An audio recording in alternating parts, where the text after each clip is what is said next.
واستبق الباب وقدت قميصه من دبر وألف يا سيدها لدى الباب قالت ما جزاء من أراد بأهلك سوءا إلا أن يسجن أو عذاب أليم۔ پچھلی آیات میں یہ بیان آیا ہے کہ جس وقت عزیز مصر کی بیوی حضرت یوسف علیہ السلام کو گناہ میں مبتلا کرنے کی کوشش میں مشغول تھی اور حضرت یوسف علیہ السلام اس سے بچ رہے تھے، مگر اختیاری خیال کی کشمکش بھی تھی، تو حق تعالی شانہ نے اپنے برگزیدہ پیغمبر کی مدد کے لیے بطور معجزہ کے کوئی ایسی چیز سامنے کر دی جس نے دل سے وہ غیر اختیاری خیال بھی نکال دیا، اور وہ چیز اپنے والد حضرت یعقوب علیہ السلام کی صورت ہو یا وحی الہی کی کوئی آیت ہو۔ ان آیات میں یہ بتلایا ہے کہ حضرت یوسف علیہ السلام اس خلوت گاہ میں اس برہان ربی کا مشاہدہ کرتے ہی وہاں سے بھاگ کھڑے ہوئے اور باہر نکلنے کے لیے دروازے کی طرف دوڑے۔ عزیز کی بیوی ان کو پکڑنے کے لیے پیچھے دوڑی اور یوسف علیہ السلام کا کرتا پکڑ کر ان کو باہر جانے سے روکنا چاہا، لیکن وہ عزم کے مطابق نہ رکے تو کرتا پیچھے سے پھٹ گیا، مگر یوسف علیہ السلام دروازے سے باہر نکل آئے اور ان کے پیچھے زلیخا بھی بھاگتی رہی اور ان کو روکنے کی کوشش کرتی رہی۔ تاریخی روایتوں میں یہ بات بھی لکھی ہے کہ دروازے پر زلیخا نے تالے لگا دیے تھے۔ جب یوسف علیہ السلام دوڑ کر دروازے پر پہنچے تو خود بخود یہ تالے کھل کر گر گئے۔ جب یہ دونوں دروازے سے باہر آئے تو دیکھا کہ عزیز مصر سامنے کھڑے ہیں۔ ان کی بیوی سہم گئی اور بات یوں بنائی کہ الزام اور تہمت یوسف علیہ السلام پر ڈالنے کے لیے کہا کہ جو شخص آپ کی بیوی کے ساتھ برے کام کا ارادہ کرے اس کی سزا اس کے سوا کیا ہو سکتی ہے کہ اس کو قید میں ڈالا جائے یا کوئی دوسری جسمانی سخت سزا دی جائے۔ تفسیر بغوی میں لکھا ہے کہ جب زلیخا نے یوسف علیہ السلام پر تہمت اور الزام لگایا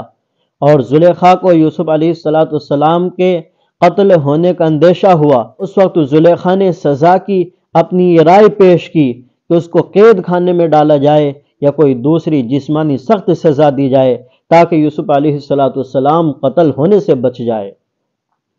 حضرت یوسف علیہ السلام اپنی پیغمبرانہ شرافت کی بنا پر غالباً زلیخا کا راز فاش کرنا نہیں چاہتے تھے،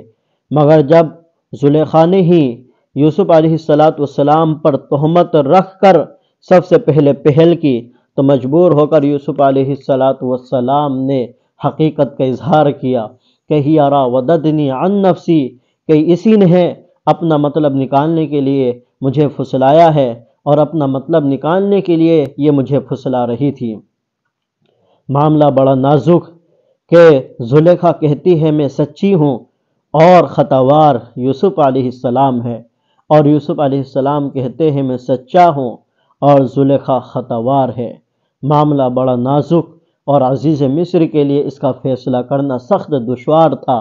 کہ ان میں سے کسے سچا سمجھے۔ شہادت اور ثبوت کا کوئی موقع نہیں ہے، مگر اللہ جل شانہ جس طرح اپنے برگزیدہ بندوں کو گناہ سے بچا لیتے ہیں اور ان کو معصوم اور محفوظ رکھتے ہیں، اسی طرح دنیا میں بھی اللہ رب العزت اپنے معصوم بندوں کو رسوائی سے بچانے کا انتظام معجزان انداز سے فرما دیتے ہیں، اور عموماً ایسے موقع پر ایسے چھوٹے چھوٹے بچوں سے کام لیا گیا جو عادتاً بولنے اور بات کرنے کے قابل نہیں تھے، مگر بطور معجزہ اللہ رب العزت نے ان کو قوت گویائی ہی عطا فرما کر اپنے مقبول بندوں کی برات کا اظہار فرما دیا ہے۔ جیسے حضرت مریم رضی اللہ عنہا پر جب لوگ تہمت باندھنے لگے تو راجح قول کے مطابق حضرت عیسیٰ علیہ السلام اس وقت 40 دن کے بچے تھے۔ حضرت عیسیٰ علیہ السلام کو اللہ رب العزت نے قوت گویائی ہی عطا فرمایا انی عبداللہ آتانی الکتاب وجعلنی نبیا، کہ میں اللہ کا بندہ ہوں، اللہ نے مجھے کتاب دی ہے اور اللہ نے مجھے نبی بنایا ہے، اور اپنی زبان سے والدہ کی پاکی ظاہر فرما دی اور قدرت خداوندی کا ایک خاص مظہر سامنے کر دیا۔ بنی اسرائیل کے ایک بزرگ جریج رحمۃ اللہ علیہ پر اسی طرح کی ایک تہمت ایک بڑی سازش کے ساتھ باندھی گئی تو نوزائیدہ بچے نے ان کی برات کے لیے شہادت دی۔ حضرت موسیٰ علیہ السلام پر فرعون کو شبہ پیدا ہوا، یعنی فرعون کے کاہنوں نے بتایا کہ ایک لڑکا بچہ پیدا ہوگا جو آپ کے گہوارے میں پرورش پائے گا، اور وہی فرعون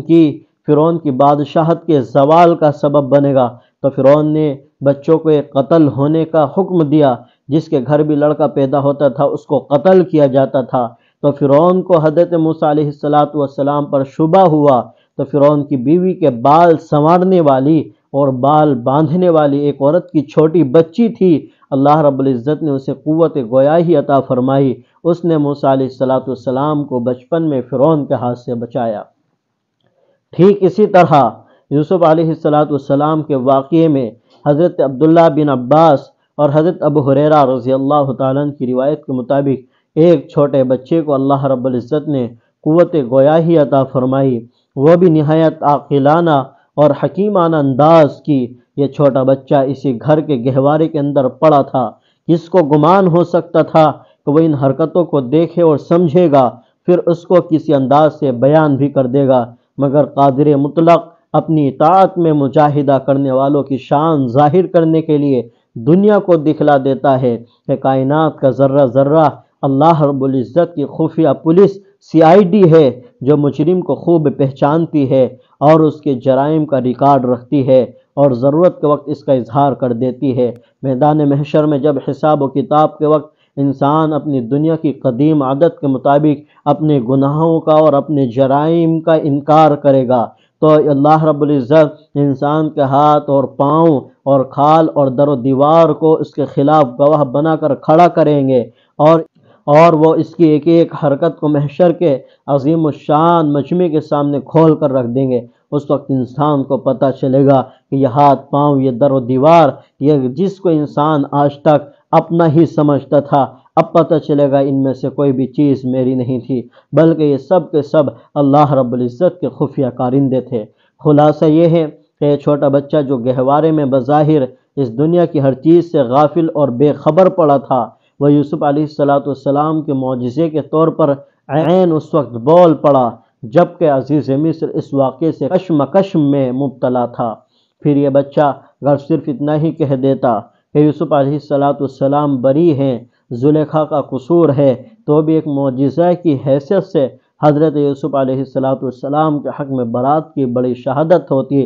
مگر اللہ جل شانہ نے اس بچے کی زبان پر ایک حکیمانہ بات کہلوائی کہ یوسف علیہ السلام کے کرتے کو دیکھو کہ وہ آگے سے پھٹا ہے، تب تو زلیخا کا کہنا سچا اور یوسف علیہ السلام جھوٹے ہو سکتے ہیں، اور اگر وہ پیچھے سے پھٹا ہے تو اس میں اس کے سوا کوئی دوسرا احتمال ہو ہی نہیں سکتا کہ یوسف علیہ السلام بھاگ رہے تھے اور زلیخا ان کو روکنا چاہتی تھی۔ یہ ایک ایسی بات تھی کہ بچے کی گویائی کے اعجاز کے علاوہ خود بھی ہر ایک کی سمجھ میں یہ بات آ سکتی تھی، اور جب بتلائی ہوئی علامت کے مطابق کرتے کا پیچھے سے پھٹا ہوا شق ہونا مشاہدہ کیا گیا تو یوسف علیہ السلام کی برات ظاہری علامات سے بھی ظاہر ہو گئی۔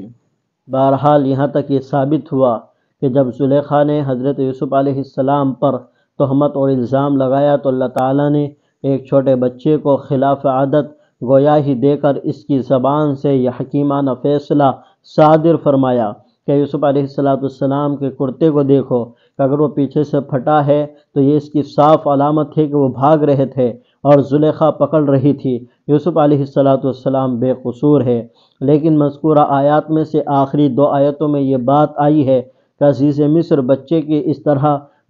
اس طرح بولنے سے ہی یہ بات سمجھ چکا تھا کہ یوسف علیہ السلام کی برات ظاہر کرنے کے لیے یہ عادت کے خلاف جو صورت پیش آئی ہے۔ پھر اس کے کہنے کے مطابق جب یہ دیکھا کہ یوسف علیہ السلام کا کرتا بھی پیچھے سے ہی پھٹا ہے تو یقین ہو گیا قصور زلیخا کا ہے۔ یوسف علیہ السلام بری ہیں تو اس نے پہلے تو زلیخا کو خطاب کر کے کہا انہ من کیدکن، یعنی یہ سب تمہارا مکر و حیلہ ہے کہ اپنی خطا دوسرے کے سر ڈالنا چاہتی ہو۔ پھر کہا کہ عورتوں کا مکر و حیلہ بہت بڑا ہے کہ اس کو سمجھنا اور اس سے نکلنا آسان نہیں ہوتا، کیونکہ ظاہر عورتوں کا نرم اور نازک اور ضعیف ہوتا ہے، دیکھنے والے کو ان کی باتوں کا یقین جلدی آ جاتا ہے، مگر عقل اور دیانت کی کمی کی وجہ سے بس اوقات وہ فریب ہوتا ہے۔ عزیز مصر نے زلیخا کو اس کی خطا بتلانے کے بعد یوسف علیہ السلام سے کہا، یوسف عارض عن ھذا، اے یوسف تم اس واقعے کو نظر انداز کرو اور کسی سے نہ کہو، اس کا چرچا نہ کرو تاکہ رسوائی نہ ہو۔ پھر زلیخا کو خطاب کر کے کہا، وَاسْتَغْفِرِي لِذَنبِكِ إِنَّكِ كُنتِ مِنَ الْخَاطِئِينَ، یعنی خطا سراسر تمہاری ہے، تم اپنی غلطی کی معافی مانگو۔ اس سے بظاہر یہ مراد ہے کہ وہ اپنے شوہر سے معافی مانگے، اور یہ معنی بھی ہو سکتے ہیں کہ یوسف علیہ السلام سے معافی مانگے کہ خود کی خطا اور تہمت یوسف علیہ السلام پر ڈال رہی ہے، اور یہ بھی ہے کہ اپنے رب سے اللہ تعالیٰ سے معافی مانگو۔ اللہ تعالیٰ ہم سب کو بات سمجھنے کی توفیق عطا فرمائے۔